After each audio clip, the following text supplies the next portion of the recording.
This is the Ballgame on NorthJerseySports.com.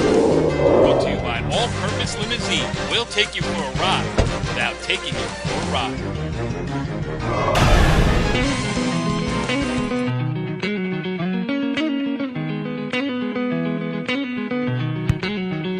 Back on the Ballgame, NorthJerseySports.com's original multimedia series. I am Corey Doviak, being joined by my partner who is on location up in Newtown, Connecticut, covering the Threes for Sandy Hook tournament, Richie Ballgame Barton. What's up, Richie B? Just hanging out in Newtown, Connecticut.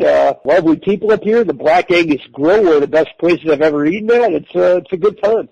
Yeah, and we'll talk more about your stay up there. And in fact, we'll play a little interview that you did with Danny Brown, the Saddle River Day girls basketball coach who took his team up to Newtown to be a part of the benefit tournament, and also with Newtown head coach Jeremy O'Connell. I'll play that interview that you sent in earlier today. You're going to have a game story from their game today, but that's not number one on our agenda this evening, because the Cliffside Park Red Raiders boys basketball team on fire, Richie B. An opening night win, 55-51 over Fort Lee. And their head coach, Sean MacIsaac, kind enough to join us on the ball game. Coach, what's going on? Hi, how are you? Thanks for having me. Well, thanks for giving us something to talk about after opening night. That was a big win for you guys, and I'm sure you're pretty psyched about it. Oh, extremely happy, man. Really proud of the kids. Just a great group of kids that really have been through the ringer, so to speak, and have worked their butts off and put themselves in position to win a great game last night against a rival and against a very good team and a very good coach, and it was a very good experience for us. Would you like to let us in on the post-game talk between you and John Ziemba, the Fort Lee head coach? It's been for me, it's been like one really long week since I've been at Cliffside, but a very good week and a challenging week. And I remember last year. I remember a lot of time. It's kind of surreal for me because I remember watching Cliffside. I was coaching in Tenafly at the time, and I would go and scout as a freshman coach. And I'd tell Joe Finizio I'd come back, and I'd say, Joe, I'd turn the video camera off because the game was just too much fun to watch. And it was such a great environment. It's a great rivalry. And the fact that we actually, we were able to go from last year where we lost to them by a bunch of points, and it was a very tough year for us, and just the kids didn't quit, didn't give up. And the fact that we were able to go out there last night and play well enough to win was it's pretty incredible. Yeah, all kidding aside, it has been a long road back for the Red Raiders. Storied tradition of boys basketball at that school, going back to the 50s and even before that. So it was a couple of lean years. This is your second year in charge. The year before you took over, they only had one win. Last year, you guys go 5-20, and I know it's one game in, but Cliffside Park back over the 500 mark at 1-0, and it may not seem like much right now, but listen, that's something to build on. It's huge. It's something it's great to build on. When we're going to practice tomorrow, and then we have the biggest game of the year coming up, and that's New Milford on Monday, and they're a very good opponent. And, I'm just hoping the kids can respond and, take the success in stride and hopefully build upon it. Because, kids are kind of funny like that. It's true. Richie B, what do you got? I'm going to expand on what you were saying a little bit. It's not that even you were, let's face it, last year, early on in the season, you were getting beat handily, night in and night out, and your kids had every reason to just pack it in or to quit. But as the season went along, you got better and better, and the games got closer, and you got a couple of wins. Do you feel that the way you ended last season maybe kind of gave you a little springboard, or was it a summer league, or what do you think was a turning point for this team to say, hey, we can not only compete, we can win games here? It's kind of a long story, but I'll try to make it as brief as possible. We got nothing but time here on the ball game. Listen, Rich, we talked last year. I saw you, we hung out for a little bit. You told me about a couple of our losses, and we spoke about them. I don't want to mention teams and stuff like that and what happened, but it was tough. But listen, we had whether the summer league was this or that, it was a combination of things. And I think it was a bunch of kids finding themselves and finding their identity and starting to realize, you know what, it's, you know, basketball success and how we do things off the court and stuff like that. It all kind of links hand in hand. And, you know, we had, two of our better players last year. You know, they came on. We beat Bergen Tech the last game of the year. A kid that started last night, had quit the team. He just stopped showing up. And, it was very disappointing because the kid had worked very hard. He was ineligible last year. He worked very hard to get himself in a position to be successful, and I thought he was making strides, and he just stopped showing up. And, you know, in the spring he wanted to come back on the team, and I was kind of against it because he kind of quit on us. And another kid decided that he was going to kind of, you know, slack off from school and whatnot, and we had to get rid of two kids. And they didn't play with us at all this summer, and I had a bunch of kids that really played well in the summer, and we did some really good things in the summer, and even in a little fall league that we did. And at about our summer league, it was in July, the two kids, both of them came up to me, and they really, really wanted to be back involved in the program. And I was pretty set on we're okay where we're at. And, you know, basically what I'm trying to tell you is a story of two kids that came back on and have really changed themselves as people, and have really bought into team and have bought into hard work and effort and enjoying to compete. And it's been really it's been a fun ride. And I mean, we're one game into the season, so I can't really speak too much on what's going to happen after this. But I'm very, very happy to be coaching the kids I'm coaching. I think they've been nothing but hardworking and really just kind of responsive and resilient and tough in terms of, you know, when you go out and you lose by 50, you know, you figure the next practice, a couple kids might show up late, a couple kids might not work too hard, but I mean, they show up and they're just ready to go, and they're ready to get better, and that's just kind of what it's all about, and what makes the job that I have right now really, really, really enjoyable. You know, it's also, listen, every young coach has to go through it. What you're gonna draw lines, and the kids are gonna see if they can step over it. You know, how solid is that line, and everything else. And I mean, you can look around the building there at Cliffside Park. I remember having these conversations with Jim Fusey in soccer about how you gotta have a regiment, you gotta have rules, and if the rules are broken, there's consequences to it. You know, maybe you got tested along with those kids last year, and maybe all of you have come out stronger for it. You know, because 100%. I mean, you go to 1,000 coaches clinics, you watch a bunch of videos, you hear from different people, you talk to different people. I try to learn from everybody I'm around in this business and or in coaching. And you know, the biggest, and I learned it last year, the biggest experience, you know, the best teacher is experience. And for me, I mean, I talked to the kids last year. I was like, guys, we're all inexperienced. I had no kids coming back from the team prior that year. And the year prior, they had some tough setbacks. You know, Brian Cameron did an unbelievable job. Right. And he's a great coach, and he's a friend of mine. And you know, and I never want to take anything away from what he did there. And you know, he had coached some good teams there. Yeah. You know, they had a lot of injuries. They had a couple of transfers. They had different things go on that kind of led to them not doing well that one year. And you know, we came back. We had a bunch of kids that really never played varsity basketball. It's a very fast-paced game. I mean, we started 2 freshmen last year. And Gabriel Valerio is a kid that you guys are going to get to know, you know, as time goes on, hopefully. He was a 5'11" freshman that was playing the post. I mean, he played against Andre Rhodes and against all these kids that were just so much bigger, so much more time. And, I mean, never, ever, ever back down. And, I mean, just to see like that, 2 freshmen on the floor. Roy Danis was the second one. And some sophomores, Jafet Lamousse, and a couple of guys that just, you know, Alaba Sola transferred back from St. Anthony's where he wasn't really playing much. He was on the JV team and stuff. And he came back with, you know, to be honest, you know, he was a little bit difficult at first. I thought he was a little bit above. He thought he was above what we were doing. And we had a tough go about it. And I'll tell you what, though, the kid has responded and changed. And last night he did a terrific job on Josh Ford, who I think is one of the premier guards in the county. North Jersey, and Deshaun Washington did an unbelievable, you know, the other Gabriel guarded him, and he was a post last year for us, Gabriel, and he's stepping out now. He's just improved his game. He's gotten better, and it's just, it's kind of fallen in place. And, you know, like I just said to myself at one point last year, I was questioning everything I did, and I thought we were going, I thought I was thinking about selling car insurance. I don't know what to do. You know, it was tough, and, I'll tell you what, we just looked at our feet and we just kept moving every day and just trying to walk forward and try to get better. And before you know it, we're looking up and we're kind of proud of ourselves right now.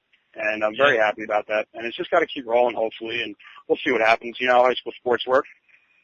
It's, you know, one day it's unbelievable, the next day it's, well, what happened there? You know what I mean? So we're still a very young team, and we got a lot to learn and a lot to improve on, so we'll see what happens. Richie, you got another one for the coach? Yeah, I mean, I don't know who you have coming up. Who do you have coming up in a Christmas tournament? We're actually, we're going to Harrison this year, the Blue Tide, Yuletide. The greatest name for any Christmas tournament. That's why I said it. Yeah, that's why I said it. I just thought it was unbelievable. I don't even know what Yuletide means, but I mean, it's really Yule, you know, that whole holiday season type deal. But it's I one was just step down ahead of one step ahead of Frank Baldacchino Christmas Bell. But go ahead. Yes. Ring the Christmas bell. I mean, I just went down with Jerry Colon, who's a volunteer assistant. He just came back. We had 2 other guys come into the program that have just been incredibly helpful, and all the assistants have been great. Jerry Colon he got out of the Army. Ed Meyer, who's a guidance counselor in Cliffside Park, came to me in June and, said he wants to coach basketball. I said, hey man, hop on the bus. We're going to summer league and come with us. He's been unbelievable. Frank Skirbo came over. He's a Cliffside Park graduate. He actually coached at Fort Lee. So obviously he was a big part of the game plan last night. And, Frank, and they've both been unbelievable. The other 2 assistants, Tom Mandio, Steve Jano, have been doing a great job with the JV and the freshmen. So it's been such a collective effort. But we went down to go see Roselle Park, who we're going to play first round of that Christmas tournament. And it was about an hour and 45 minutes away in South Hunterdon Central. I don't know where we were, South Hunterdon. It was very Pennsylvania-ish. And it took us a while to get there. We watched Roselle Park, and hopefully we can have some success coming up in this next week, and get ourselves ready for the grind of January and see where we end up. Yeah, and it's great, because not only was that Fort Lee win a big win, season opener, you get a good feeling about you, all that other stuff. But when it comes right down to it, that's a huge league win right off the bat. It really is. It really is. And you know what? We were prepared for it. We've been talking about it for a long time. We played them in the summer. We talked about trying to step in and take charges. I gave the guys we're on the outdoor court today, so I know you guys didn't want to take charge. But if you want to win, this is what's going to have to happen. We attempted nine charges last night, and I think 6 of them were called charges. And obviously there are a lot. That call can go either way a lot of times, and it went in our favor. And I just thought it was the kids wanting to win and understanding what it takes. Like the hard work they put in. I keep telling them, like, guys, it's not. We don't just do this for the fun of it. We do this so we can be as competitive as possible. And that's really what I want to see them. And I started to see it towards the end of the year. And obviously, when the results don't come, when you're not winning, it gets really tough. But again, it's just continuing to go every day and doing the best you possibly can, and things kind of work themselves out, I guess.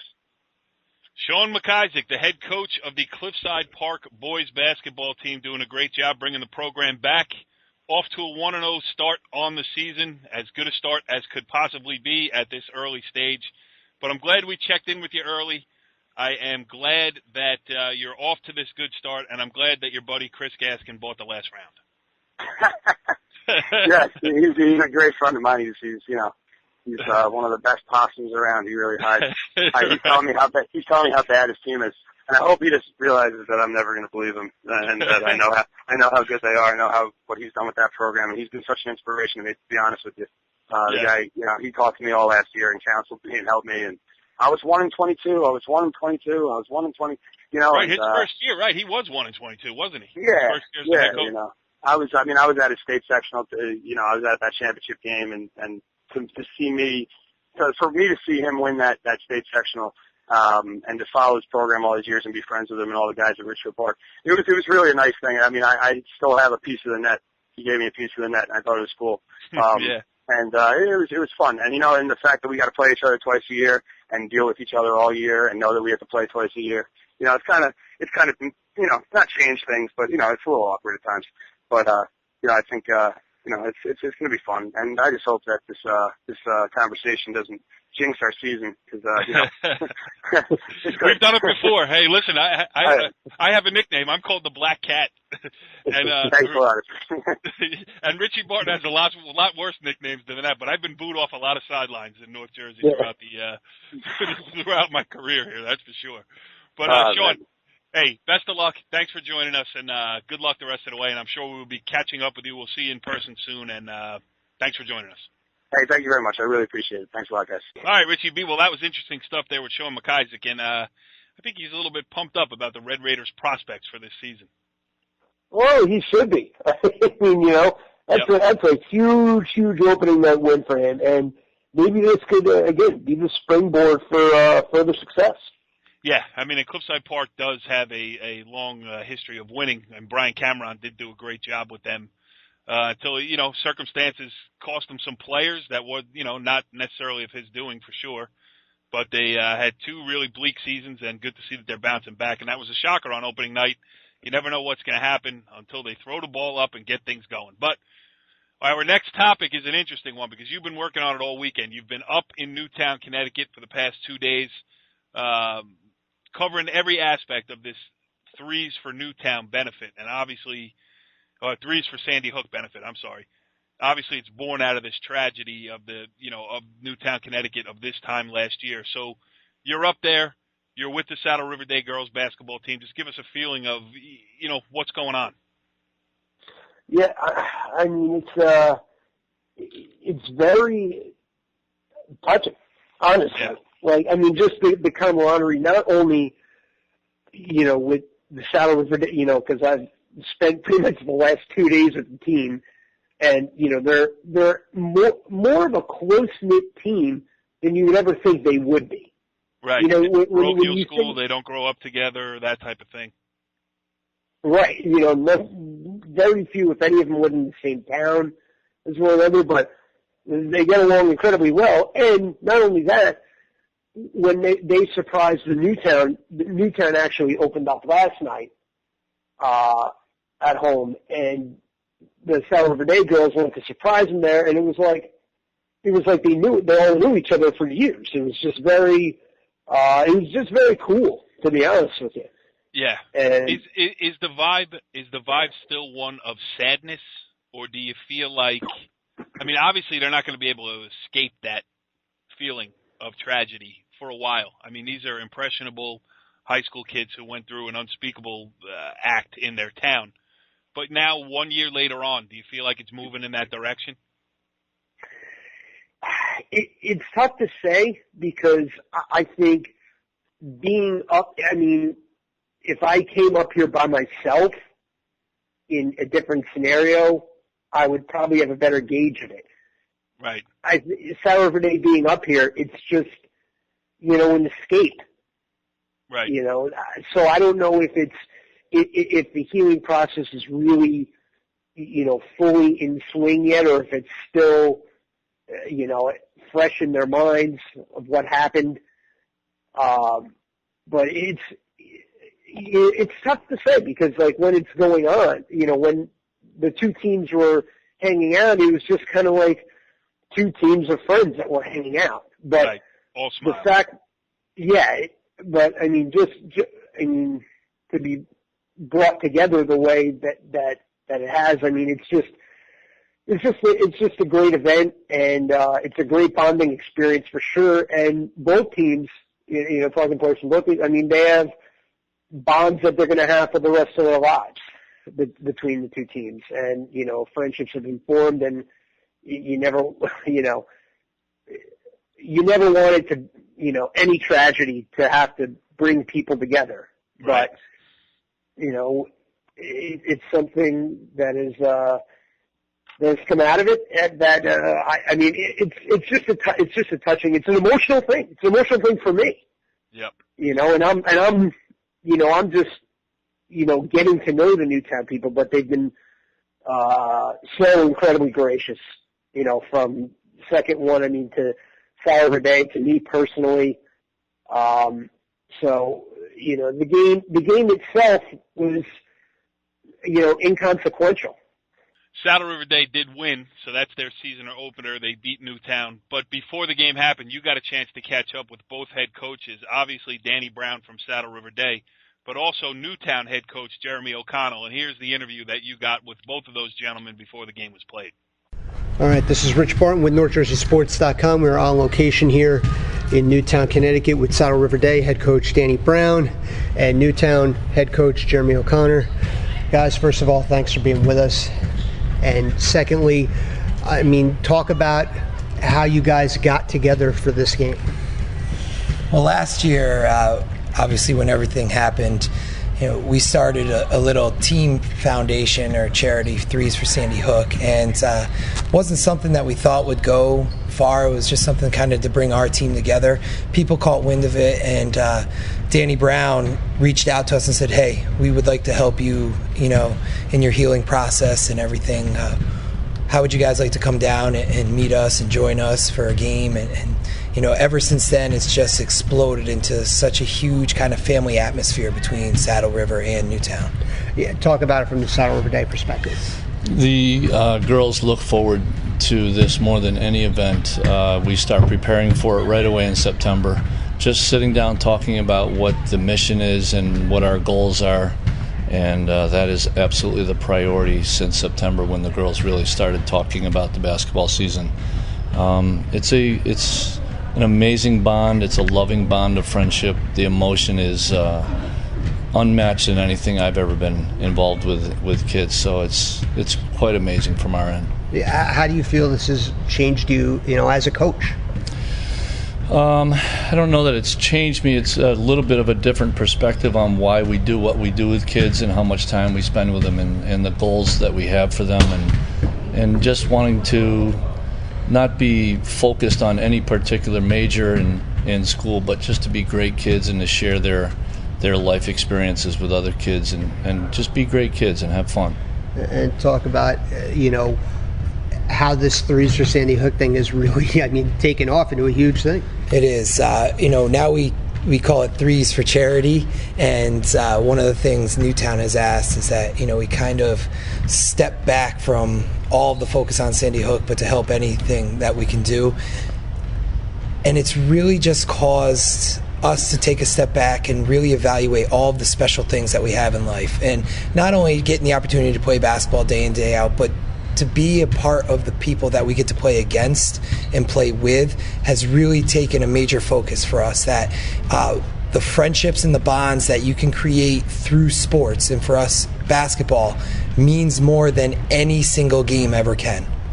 Right. Well, yeah, a lot more than basketball going on in Newtown, Connecticut this weekend. So good job, Richie B. The game story from the Saddle River Day win over Newtown in the season opener will be posted. Well, by the time you're listening to this, it certainly is posted on NorthJerseySports.com. And a good job by you, Richie. Send you out on location, and you came back with some good stuff.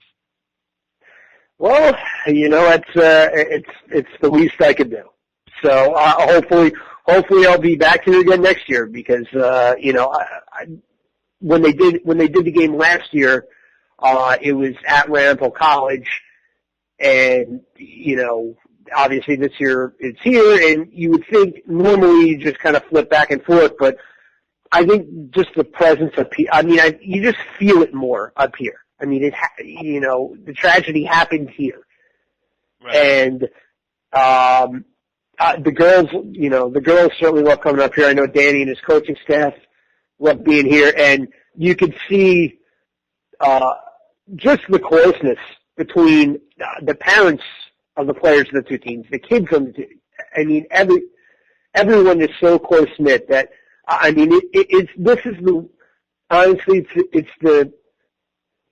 it's the most.